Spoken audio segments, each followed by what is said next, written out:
বিসমিল্লাহির রহমানির রহিম। গারাদিয়া ঐতিহ্যবাহী মক্তব, এখানে তায়ের হুজুর পড়াইতো, আমরা ছোটবেলায় পড়ছি। কিন্তু এখন সেই ঘরটি খুব বেহাল দশা, কোনো সংস্কার হয় নাই অতীতে। তো এখন যদি আপনাদের সহযোগিতা এবং যদি আর্থিক সহযোগিতা পায় এবং পরামর্শ পায়, অবশ্যই ইনশাল্লাহ এই ঘরটি আরও সুন্দর বা মেরামত করা যাবে। অনেকজনের স্মৃতি আছে এই ঘরে। এখানে এখনও ছোট পরিসরে এখানে পড়াশোনা হয়। এখন বর্তমানে দায়িত্বে আছে মর্তজা হুজুর সকালবেলা এখানে পড়াশোনা করায়।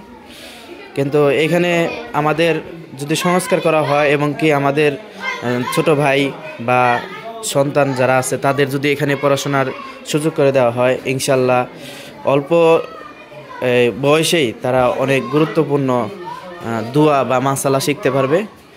আর আপনাদের সন্তানকে এখানে পড়াশোনার জন্য পাঠাবেন, যাতে করে তারা পড়াশোনা করে দ্বীনি শিক্ষা অর্জন করে।